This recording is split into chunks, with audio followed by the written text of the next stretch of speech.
नमस्कार स्टूडेंट, स्वागत है संहिता लर्निंग एकेडमी में। अभी तक आपने हमारे चैनल को सब्सक्राइब नहीं किया है तो इसे सब्सक्राइब कीजिए, शेयर कीजिए और लाइक कीजिए वीडियोस को। हमारा मोटिव बहुत क्लियर है कि स्टूडेंट्स को जो कि यूजी में हैं या फिर पोस्ट ग्रेजुएट की तैयारी कर रहे हैं, उनको इजी वे में जो है संहिताओं की कॉर्ड्स, ट्रिक्स और श्लोक पढ़ने का मटेरियल प्रोवाइड करना। अगर आपको हमारी वीडियोस पसंद आती है तो इसे आप जरूर सब्सक्राइब शेयर करें अपने व्हाट्सएप और फेसबुक अकाउंट पर। और बिना किसी देरी के अपन शुरू करते हैं। अभी अपना आज का टॉपिक है चरक सूत्र स्थान का 6वां अध्याय, 10 से 80 अध्याय। 10 से 80 अध्याय में जो है आचार्य चरक ने ऋतुचर्या का वर्णन किया है, यानी कि कौन सी ऋतु में क्या क्या करना चाहिए और क्या क्या नहीं करना चाहिए। इसके लिए सबसे पहला जो आपको जानना चाहिए वो ये जानना चाहिए कि ऋतुएं हैं कौन सी। तो आपको ध्यान होना चाहिए ऋतुएं 6 हैं। 6 ऋतु में आपको ये ध्यान होना चाहिए, आप कॉपी में लिख सकते हैं कि 6 ऋतुओं के नाम इसी सीक्वेंस में याद रखने हैं जिसमें मैं बोल रहा हूँ। शिशिर, वसंत, ग्रीष्म, वर्षा, शरद, हेमंत। शिशिर, वसंत, ग्रीष्म, वर्षा, शरद, हेमंत। अब आप सामने यहाँ देख सकते हैं, जैसे कि श्लोक नंबर 4 में हिंदी में देखिए आप क्या लिखा।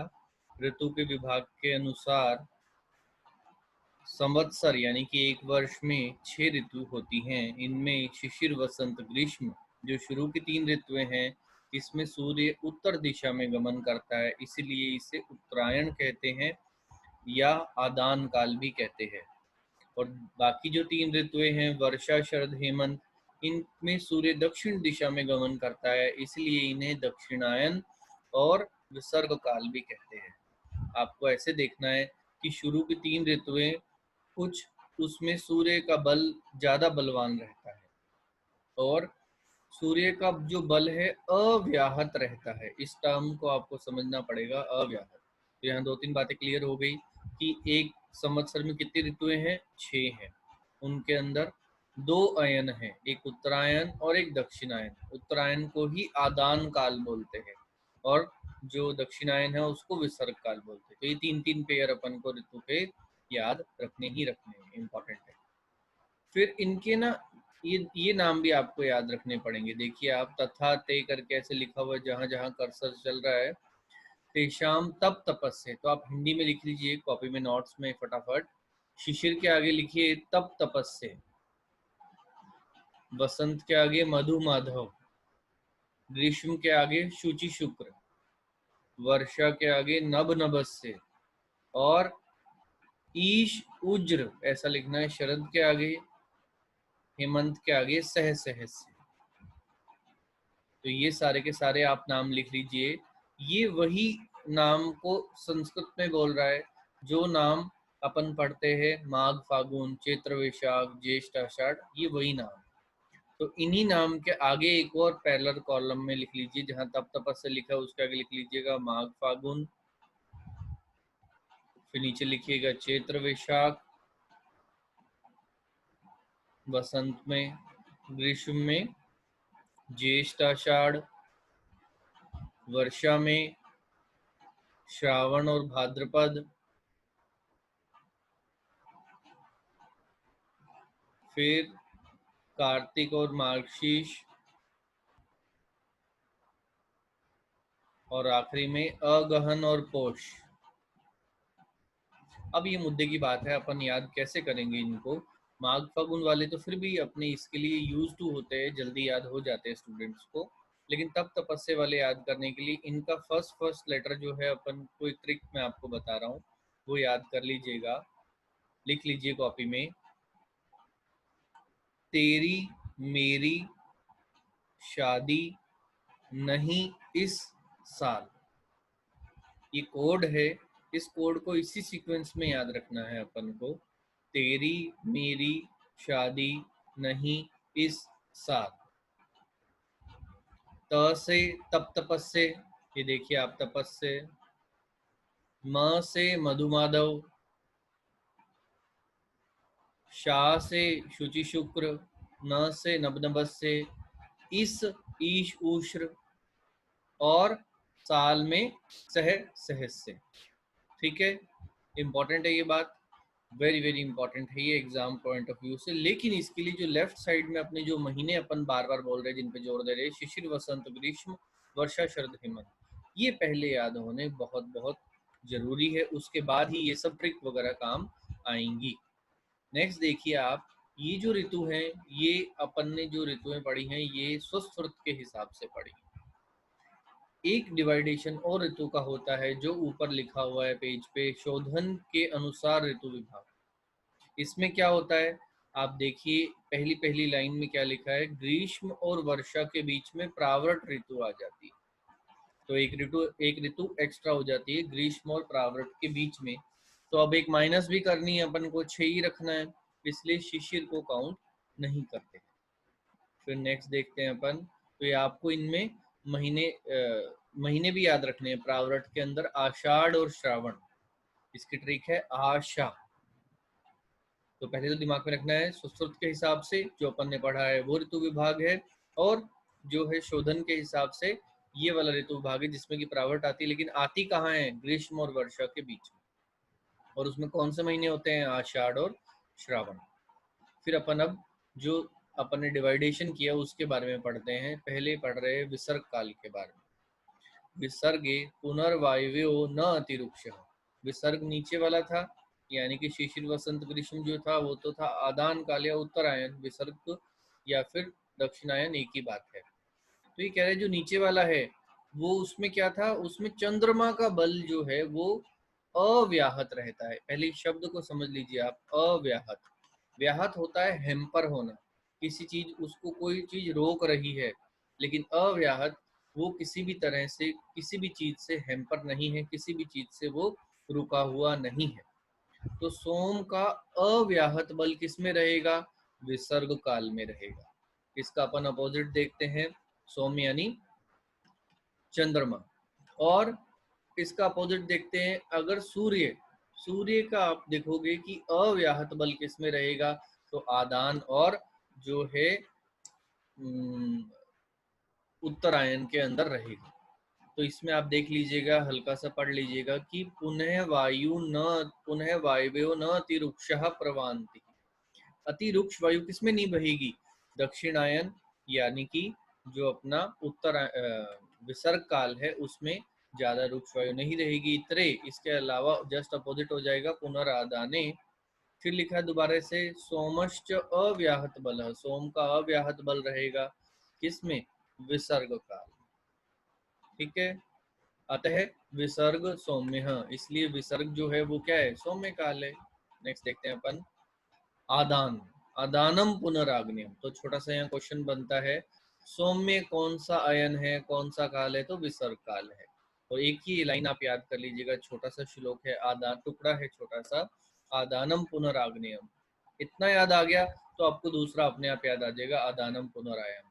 और इसको याद करने के लिए अपन एक और तरीका आगे देखेंगे।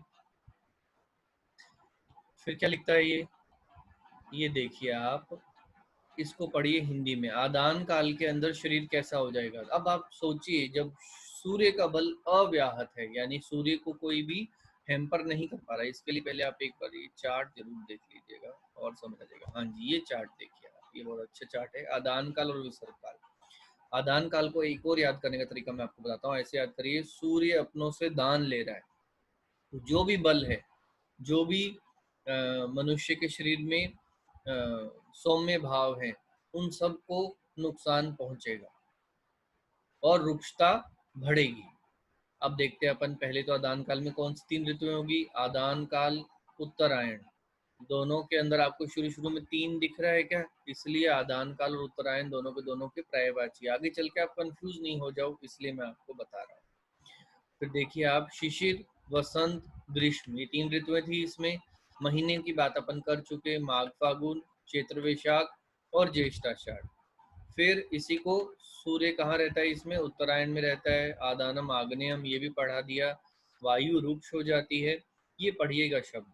चंद्रमा का बल तो व्याहत रहता है और सूर्य का बल अव्याहत रहता है। बहुत बहुत इंपॉर्टेंट शब्द है, एग्जाम पॉइंट ऑफ व्यू से कंफ्यूज कर देता है यहाँ पर, अव्याहत या व्याहत। फिर नीचे देखिएगा, सूर्य या वायु जगत का शोषण करते हैं, और सूर्य और वायु जो है जगत का शोषण कर रहा है। अब एक एक रस को याद रखिए आप, तिक्त कषाय कटु। तो तिक्त कषाय कटु को ऊपर से देखेंगे, शिशिर में तिक्त, वसंत में कषाय और ग्रीष्म में कटु रस की वृद्धि होती है। ये 6 के 6 रस अपन को याद रखने हैं। राइट साइड में देखिए, अम्ल लवण, अम्ल लवण और मधुर। वर्षा में अम्ल रस की प्रधानता, शरद में लवण और हेमंत में मधुर। इसलिए सबसे पहले अपन को ये सीक्वेंस याद होनी चाहिए 6 के 6 ऋतुओं की। बाकी सब का सब डिवाइडेशन इनकी सीक्वेंस पे ही डिपेंड करेगा कि कौन से महीने हैं, कौन सा रस है इसमें। ये रस अपन याद करेंगे आगे। तो कुल मिला के मेरे को बताने वाली मेन बात ये थी कि चंद्रमा का बल, सूर्य का बल, आपको कंफ्यूज नहीं होना। एक याद कर लीजिए अच्छे से, आदान काल जो है उसमें सूर्य अपनों से दान ले रहा है बल को, यानी कि, और इसमें शुरू में 3 दिख रहा है, इसलिए इसी को उत्तरायण बोलते हैं। और सूर्य का बल कैसा रहता है? अव्याहत। जब सूर्य का बल अव्याहत रहेगा तो चंद्रमा अपने आप ही व्याहत रहेगा। अब ऊपर वापस अपन देख लेते हैं, इसको आप आसानी से समझ जाओगे। यहाँ तक अपन ने देख लिया था। फिर देखिए, तत्र रविर्भारी आदानो जगतः स्नेहम वायस्तीव्र रुक्षाश्च उपशोष्यन्तः शिशिर वसंत ग्रीष्मेषु यथाक्रम रोक्षम। ये कह रहे हैं कि भी जो है रुक्षता है वो इन तीनों के अंदर आती है, ये अपन को पता है, आप हिंदी में पढ़ लीजिएगा अच्छे से। आदान काल में सूर्य की किरणें जो हैं वो बलवान रहती हैं, रुक्षता लाएंगी। और शिशिर वसंत ग्रीष्म, इन 3 ऋतुओं में रुक्षता आने के कारण कौन से रस उत्पन्न होते हैं, ज्यादा वृद्धि होती है? तिक्त कषाय कटु। तिक्त कषाय कटु। यहाँ पर जो है आगे देखते हैं, आगे इसको अपन क्लियर करेंगे कैसे याद करना है। विसर्ग काल अरुक्ष, ये शब्द याद रखिएगा आप, आपसे ऐसे पूछ लेंगे बाद में। अरुक्षता कौन सी अयन में होती है, कौन से काल में है? आदान या विसर्ग काल? विसर्ग काल के अंदर। और कौन से 3 रस पैदा होंगे? अमल, लवण और मधुर। नेक्स्ट देखते हैं अपन, ये अपन ने चार्ट पढ़ लिया। अब इसको याद कैसे करेंगे अपन रसों को? आप लेफ्ट साइड में जो है ऋतुओं के नाम लिखो, शिशिर, वसंत, ग्रीष्म, वर्षा, शरद, हेमंत। और जो रस है उनको भी सीक्वेंस दे दीजिए, मधुर, अमल, लवण, कटु, तिक्त, कषाय। आपको पता ही ये सीक्वेंस यही है, फर्स्ट चैप्टर में अपन ने पढ़ा है, मधुर, अमल, लवण, कटु, तिक्त, कषाय।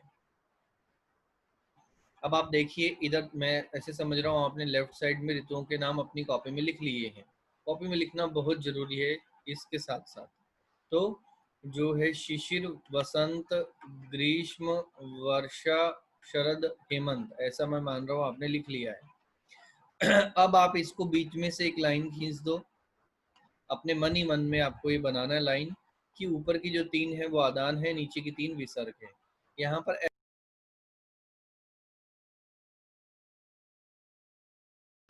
इसको 1 2 3 4 5 और 6, ऐसे अपन लिखते हैं। एक बार इसको आप समझिए, नीचे से ऊपर अपन ने सिर्फ गिनती लिखी है, 1 2 3 4 5 6। अब आप इनको रसों की सीक्वेंस को याद करिए आप फर्स्ट चैप्टर से। चरक सूत्र स्तन फर्स्ट में लिखा है, मधुर, अमल, लवण, कटु, तिक्त, कषाय। अब इसको देखिएगा आप, 1 2 3 4 5 6 ऐसे लिखा ना अपन ने। इन दोनों को आपस में कन्वर्ट कर देंगे और इन दोनों को आपस में कन्वर्ट कर देंगे, तो अपने पास आंसर आ जाएगा। कन्वर्ट करते हैं तो कैसे लिखा जाएगा? 1 3 2 4 6 और 5। पहले आप टॉप पे कॉपी में ये लिख लीजिएगा, मधुर, अमल, लवण, कटु, तिक्त, कषाय। 1 2 3 4 5 6, इनको नंबरिंग दे दिया आपने। सीक्वेंस में आपको याद रखना है हमेशा वैसे भी। अब आपने क्या किया, इधर ऋतुएं लिख के नीचे से उल्टा लिखना शुरू कर दिया, 1 2 3 4 5 6 7। ठीक है। अब आपने क्या किया, यहाँ पर 5 को रख दिया, यानी कि यहाँ तिक्त आ गया, फिर कषाय आ गया, फिर कटु आ गया। तो तिक्त, कषाय और कटु। उसके बाद देखिए आप नीचे की तरफ क्या लिखा आपने, यहाँ आना चाहिए 1 पे मधुर, फिर 3 पे लवण और 2 पे अम्ल।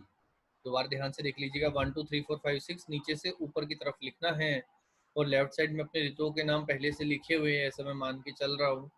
और जो सेकंड और थर्ड नंबर होता है उसको हमेशा पलट दो।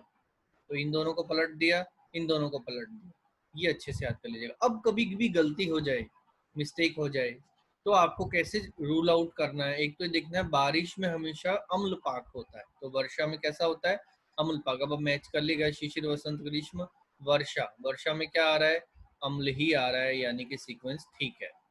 ठीक है। और हेमंत में मधुर रस होता है, तो हेमंत में देख लीजिएगा मधुर रस है, बिल्कुल ठीक है सीक्वेंस, ये बात भी।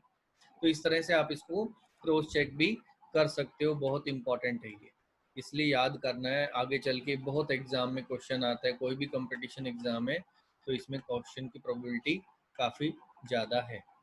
नेक्स्ट देखते हैं अब अपन दो जो अपने पास डिवाइडेशन हो गए, आदान और विसर्ग।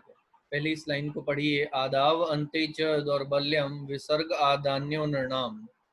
ये कह रहा है कि आदान काल के अंत में और विसर्ग के प्रारंभ में। अब आप देखिएगा आदान का अंत विसर्ग अभी देखेंगे अपन, मध्यम मध्यम बले तब अंते श्रेष्ठम अग्रे च निर्दिश्यते। इसको समझने के लिए फिर अपन को थोड़ा सा इसको मार्क करना पड़ेगा।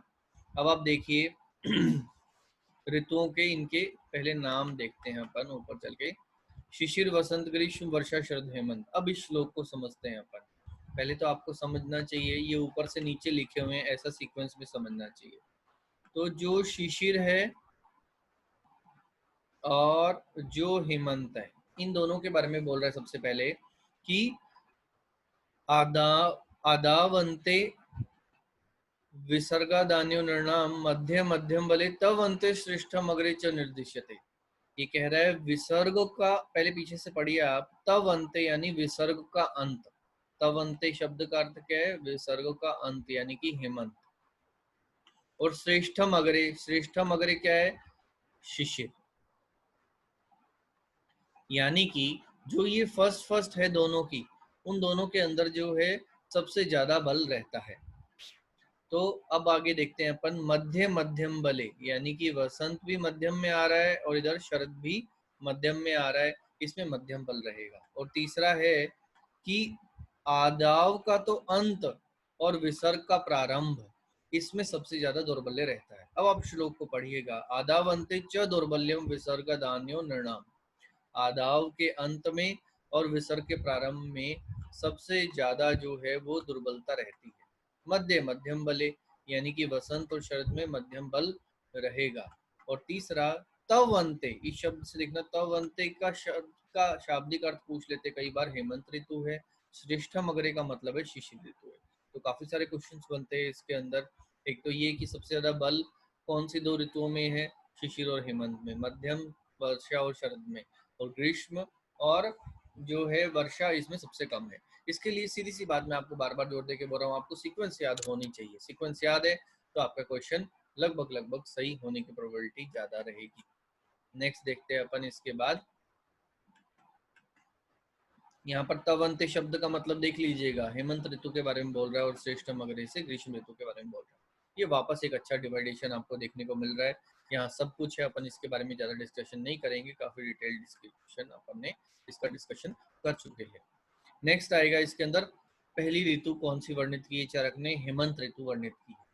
हेमंत ऋतु में आप ऐसे समझिए, पहले मैं आपको बताता हूँ कि बाहर ठंडी बहुत ज्यादा है, ठंड बहुत ज्यादा है, इसलिए जो अंदर की जठराग्नि है वो जो है ज्यादा बढ़ रही है और ज्यादा बलवान हो रही है। इसलिए आप उसको गुरु द्रव्य भी दोगे खाने के लिए, अधिक मात्रा में दोगे तो भी उसका वो पाचन कर जाएगी। तो ये आपको मेरी बात समझनी पड़ेगी कि बाहर शीतता ज्यादा है, शीतता के कारण स्रोतोरोध हो रहा है और स्रोतोरोध के कारण अग्नि जो है और अधिक बलवान बन रही है। तो अपन को ये श्लोक याद करना चाहिए। देखिए मैं आपको बार बार समझाता हूँ और आगे भी समझाता रहूंगा कि आयुर्वेद में ऐसा नहीं है कि आप हर चीज ट्रिक से याद करोगे, वो बहुत गलत है।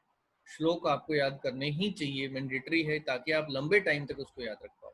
होगा क्या, श्लोक में जोर तो बहुत आता है लेकिन लंबे टाइम के लिए सिर्फ और सिर्फ श्लोक ही टिकता है, बाकी कुछ भी टिकता नहीं है। ट्रिक वगैरह सब भूल जाते हैं, इसलिए ट्रिक उतनी रखो जितनी कि अपन डाइजेस्ट कर सके। तो फटाफट अपन देखते हैं इसको। हेमंत ऋतुचर्या को, हेमंत ऋतुचर्या में फर्स्ट लाइन, ये दोनों लाइनें याद करनी चाहिए आपको। शीते शीत अनिल संस्पर्श रुदो बलिनाम बलि।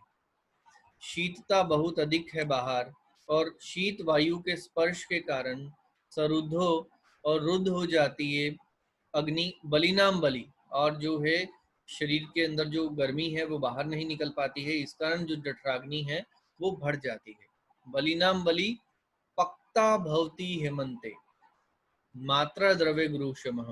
पक्ता यानी जठराग्नि अपनी अच्छी हो जाती है हेमंत में, और मात्रा द्रव्य गुरुशम यानी मात्रा भी अधिक होगी चाहे, और चाहे गुरु द्रव्य होगा उसको शम यानी पचा जाता है। अब देखिए आप क्वेश्चन कौन कौन से आ रखे हैं इनमें, इनमें लगभग सभी क्वेश्चन आ रखे हैं। पहली लाइन आ रखी है शीत शीत अनिल संस्पर्श रुदो बलिनाम बलि, कौन सी ऋतुचर्या है, कौन सी ऋतु है सॉरी, तो हेमंत ऋतु है। फिर पीछे लाइन आ रखी है डैश भवती हेमंते मात्रा द्रव्य गुरुशम, इसको फिल इन द ब्लैंक करो, पक्ता भवती हेमंते। और एक क्वेश्चन आ रखा है डैश मात्रा द्रव्य गुरुशम। तो देखिए आप, जब एक लाइन में तीन तीन क्वेश्चन है इसलिए ये लाइन अपन को याद करनी चाहिए। दोबारा पढ़ के बता रहा हूँ, शीते शीत अनिल संस्पर्श रुदो बलिनाम बलि पक्ता भवती हेमंते मात्रा द्रव्य गुरुशम। नेक्स्ट देखते हैं अपन, इसको क्या कहते हैं, तुषार काल भी कहते हैं, ये इंपॉर्टेंट बात है यहाँ पर। अब देखिए आप मान लीजिए अंदर आपको भूख बहुत तेज लगी हुई है और खाने को आपको बाहर से कम मिल रहा है या ना के बराबर मिल रहा है, तो अगर आपको खाने को नहीं मिलेगा तो क्या करोगे आप, मतलब आपकी जठराग्नि क्या करेगी, जो है वो और अधिक कुपित हो जाएगी और जो है धातुओं का क्षय करेगी। तो इसमें अपन को थोड़ा सा बात ध्यान रखनी है। ऐसी बात कौन सी ऋतु के लिए आती है कि अगर इसमें रस प्रॉपर नहीं मिला या भोजन प्रॉपर नहीं मिला तो धातु क्षय जन्य वात प्रकोप हो जाता है। तो ये कौन सी ऋतु के बारे में बात कर रहे हैं, हेमंत ऋतु के बारे में। स यदा न ईंधनम युक्तम लभते देहजम तदा, अग्नि का प्रबल रूप है और आप खाने को दे नहीं रहे हो। रसम ही नस्त्य तो वायु शीतः शीते प्रकुप्यति ही, और ये बोल रहे हैं कि भी रस जो है उसकी कमी के कारण धातु क्षय होगा। यानी इसको ऐसे समझिए आप, जब जठराग्नि को आपने ईंधन नहीं दिया तो जठराग्नि धातुओं को नुकसान पहुंचाना शुरू कर देगी। तो रसम ही तो वायु शीतः शीते प्रकुप्यति, और रस धातु जन्य क्षय जन्य वात प्रकोप पैदा हो जाता है। बहुत बहुत इंपॉर्टेंट है, ये लाइन आपको थोड़ी सी ध्यान रखनी है कि रस के हीन होने से वायु प्रकोप, ये किस बारे में बात कर रहा है, तो पूरा प्रकरण आपको याद आ जाना चाहिए जब बढ़ी हुई जठराग्नि को ईंधन प्रॉपर नहीं मिलता है। फिर नेक्स्ट देखते हैं अपन, अब इसमें खाना क्या क्या चाहिए। तो आप देखिए पहली तो लाइन तस्मात तुषार, इसको तुषार ऋतु कहते हैं, इसमें कौन से रस खाने हैं, तस्मात तुषार समय स्निग्ध अम्ल लवण लवणान रसान, यानी कि इसमें स्निग्ध अम्ल लवण रस खाने चाहिए। कौन से मांस खाने चाहिए, ओदक अनुप मासाना, और नीचे क्या लिखा है बिलेश्य प्रसह मांस वगैरह भी खा सकते हैं। भक्षित मदिरा सिधु मधु तब अनुपिवेत नरह, यहाँ पर अपन को थोड़ा सा याद रखना है, सभी ऋतुओं में अपन तीन चार ऋतुओं में मध्य किस तरह की पीनी है उसके बारे में डिटेल डिस्क्रिप्शन में इनके नाम याद करने हैं अपन को। तो आप पहले क्या दो नाम बस याद कर लीजिएगा, सिधु मधु। तो सिधु मधु दो चीजें जो है उनका सेवन, यानी सिधु तो दारू हो गई और मधु कौन हो गया, मधु हो गया शहद, इन दोनों का प्रयोग सिधु और मधु, तो मदिरा हो गई और मधु हो गई। आप हिंदी में नहीं याद करिएगा इसको, एज इट इज शब्द याद कर लीजिएगा, सिधु और मधु दो द्रव्य एक साथ आते हैं। तो कौन सी ऋतु के बारे में बात कर रहे हैं, ये बात कर रहे हैं हेमंत ऋतु के बारे में। और हेमंत ऋतु ठंडी है, इसलिए आखिरी में क्या लिखा, तस्य तोयम उष्णम च आयुर न हीयते, अगर इसमें आप उष्ण जल का प्रयोग कर रहे होते हो तो आयु को कोई भी समस्या नहीं होती है। और नीचे देखते हैं इसमें कौन सा स्वेदन करना चाहिए, जनताक स्वेदन। पीछे देखिए उष्णम गर्भगृहम तथा, उष्ण गर्भगृह के अंदर रहना चाहिए। फिर नीचे लास्ट लाइन देखिएगा क्या लिखा है, प्रकामम च निषेवेत मैथुनम शिशिर आगमे है। ये आप जो देख लीजिएगा, ये मैथुन का निर्देश कौन से ऋतु में दिया गया है, हेमंत ऋतु में दिया गया है। इस लाइन को थोड़ा सा ध्यान से पढ़िएगा और नोट कर लीजिएगा कॉपी में, क्योंकि आगे चल के फिर आगे ऋतु में भी ऐसी लाइन मैथुन का निर्देश आए। अब क्या नहीं करना चाहिए, तो लिखा हुआ है वर्जेत अन्नपानानि वातलानि लघुनि च प्रवातम प्रमिताहारम उदमंथम हिमाग्नि। ये अपन को श्लोक याद करना चाहिए इसके अंदर कि वर्जित कर देना चाहिए अन्नपान, कैसा, वातज और लघु अन्नपान। प्रवातम प्रमित आहारम, प्रवात यानी कि वायु, तीव्र वायु, सीधी वायु, प्रमित आहार, प्रमित आहार यानी थोड़ा आहार। अपन ने इतना बड़ा डिटेल पीछे पढ़ा कि अल्प ईंधन मिलता है तो अग्नि जो है धातु क्षय पैदा कर देती है और रस क्षय से वात का प्रकोप हो जाता है। इसीलिए इसमें जो वर्जनीय चीजें हैं उनके अंदर इसने मेंशन किया प्रमित आहार नहीं लेना चाहिए। उदमंथम हीमाग में, उदमंथ का सेवन करना चाहिए, और हीमाग में, हीमागम यानी कि ये ऋतु के लिए बताया गया, इसका नाम है हेमंत ऋतु के लिए। तो मेरे हिसाब से आपको श्लोक याद करना चाहिए। नहीं याद होता तो अपन को ये बातें याद रखनी चाहिए कि वर्जेत अन्नपानानि वातलानि लघुनि च, क्योंकि शिशिर ऋतु का भी जो है आगे चल के ऐसा ही वर्जनीय आहार आएगा। इसलिए इसको मेरे ख्याल तो श्लोक याद करना चाहिए। फिर भी नहीं याद होता आप लोगों से तो एटलीस्ट इतना तो याद करो कि प्रमित आहार वाली लाइन किसमें है, इसमें है, और उदमंत किसमें है, इसमें। तो आपका ध्यान होना चाहिए प्रमित आहार का तो मतलब सिर्फ और सिर्फ हेमंत ऋतु ही है जिसमें थोड़ा खाने के लिए मना किया गया है स्पेशली। उदमंत भी नहीं खाना चाहिए इसमें, वातज और लघु अन्न का भी निषेध बताया गया है। तो अभी अपन फटाफट इसको क्विक रिवाइज कर लेते हैं ऊपर से। चैप्टर का नाम क्या है, छठवें चैप्टर का तस्य शीति अध्याय। और तस्य शीति अध्याय के अंदर जो है अपन ने देखा कि ऋतु कितनी होती है संवत्सर में, 6 ऋतु होती हैं। कौन से 2 काल हैं, आदान काल और विसर्ग काल। तो अपन ने अच्छे से देखा इनको 6 ऋतुओं में जो शुरू के 3 हैं उनको उत्तरायण और आदान काल कहते हैं, शिशिर वसंत ग्रीष्म। और वर्षा शरद हेमंत जो आखिरी की 3 है उनको दक्षिणायन कहते हैं और उसको ही विसर्ग काल भी कहते हैं। शुरू के 3 में जो है सूर्य का बल अव्याहत रहता है, सूर्य बहुत बलवान रहता है, और आखिरी 3 में जो है चंद्रमा का बल अव्याहत रहता है। ये महीने याद करने के लिए मैंने एक ट्रिक आपको बताई थी, तेरी मेरी शादी नहीं इस साल। इस ट्रिक को आप याद करके इन महीनों को याद करते हैं, तब तपस्या मधुमदव। फिर नेक्स्ट देखते हैं अपन, ये जो सारा का सारा क्लासिफिकेशन है ये स्वस्थ के अनुसार है। शोधन के अनुसार के अंदर एक प्रावट ऋतु ऐड हो जाती है जिसमें आषाढ़ और श्रावण 2 महीने आते हैं। और ये अपन को याद रखना है, रुक्ष वायु किसमें है, अति रुक्ष नहीं, सॉरी अरुक्ष किसमें है, वो विसर्ग में है। और ये शब्द आपको मैं बार बार जोर दे रहा हूँ, सोम का बल अव्याहत। तो सोम किसमें डोमिनेट रहेगा, ठंडे वाले में। ठंडे वाला कौन सा है, पीछे वाला, यानी कि विसर्ग काल। और उसके बाद देखते हैं अपन आदानम पुनराग्नेयम। ये शब्द अपन को याद ही होना चाहिए, आग्नेय कौन है, आदान है। और तीक्ष्ण और रुक्ष वायु हो जाएगी शिशिर वसंत ग्रीष्म में। रस याद करने के लिए अपन ने एक साथ इनको पढ़ा था, उस चार्ट में अच्छे से पढ़ लीजिएगा, वो चार्ट बहुत ही अच्छा बना हुआ है, उसमें सब कुछ है, कवर किया हुआ है। इसको आप अच्छे से याद कर लीजिएगा, इसको नहीं छोड़िएगा। तो पहले 3 ऋतुओं के नाम, 6 के 6 ऋतु के नाम ऐसे कंठस्थ करने, बार बार 10-20 बार आप बोलोगे लिखोगे तब याद हो जाएंगे। शिशिर वसंत ग्रीष्म वर्षा शरद हेमंत। बीच में एक लाइन आपके दिमाग में चलनी चाहिए, इनके सेंटर में एक लाइन खींची हुई, यानी कि ऊपर के 3 नंबर दिख रहा है, आदान काल, या फिर जो है इसी को ही उत्तरायण कहते हैं। फिर मैंने बताया था नीचे से आप नंबरिंग लिखना शुरू कर देना, 1 2 3 4 5 6 7, और 2 और 3 को पलट देना आपस में, और ऊपर चल के 5 और 6 को भी पलट दीजिएगा।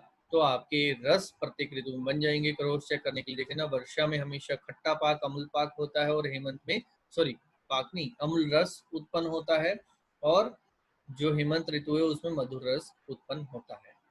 फिर ये अपन को देखना है, ये लाइन अच्छे से याद होनी चाहिए, आधा वंते च दौर्बल्यम विसर्ग आदान्यो निर्णाम मध्य मध्यम बले तव अंते श्रेष्ठम अग्रे च निर्दिश्यते।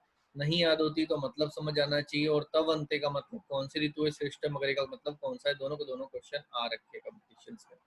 ये चार्ट फिर एक बार आपका रिवाइज करवा देगा सारा। ऋतुचर्या में पहली ऋतु हेमंत ऋतु, इसको जो है तुषार काल कहते हैं। इसमें होता क्या है मैंने आपको बताया, पिक्चर बनानी है, बाहर ठंडी ज्यादा है इसलिए ये लाइन याद रखनी है, शीते शीत अनिल संस्पर सरुदो बलिनाम बलि। इसमें कोई कोताही नहीं करनी, ये लाइन याद ही होनी चाहिए। पक्ता भवती हेमंते मात्रा द्रव्य गुरु शम, वेरी वेरी इंपॉर्टेंट है।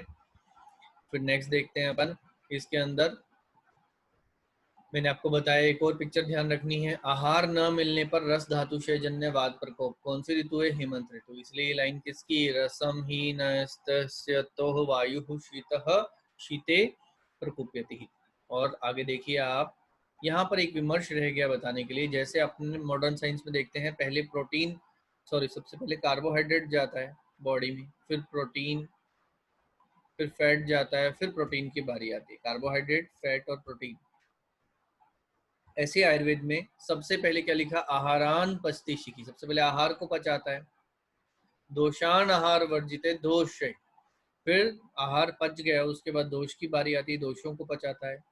पचेत धातु प्राणान धातु शय, अगर धातुओं को पाचन करना शुरू कर दिया तो धातु क्षय हो जाता है और मृत्यु हो जाती है। सीक्वेंस याद रखना आयुर्वेद के अंदर, ये शेम कु लिखा हुआ ना, शेम कौतूहल की सीक्वेंस है, वेरी वेरी इंपॉर्टेंट है ये। फिर हेमंत ऋतु में मैंने आपको बताया सिधु मधु, दो मध्य याद रखनी है। उष्ण जल का प्रयोग करना है, जनताक का प्रयोग करना है, गर्म ग्रह के अंदर रहना है, और प्रकामम च निषेवित मैथुनम शिशिराग में ही। ये लाइन भी थोड़ी सी अच्छे से देखनी है। और वर्जे की लाइन, वर्जे तनपानानि वातलानि रघुनि च प्रवातम प्रमिताहारम उद्मंथम ही माग में। संस्कृत याद करना ज्यादा बेटर है, फिर भी हिंदी में याद करते हैं तो प्रमिताहार और उद्मंथ ये दोनों के दोनों निषिद्ध होते हैं हेमंत ऋतु में। वातज और लघु अन्नपान हेमंत ऋतु में नहीं करना चाहिए। बाकी रिमेनिंग जो चैप्टर है वो अपन नेक्स्ट लेक्चर में करेंगे।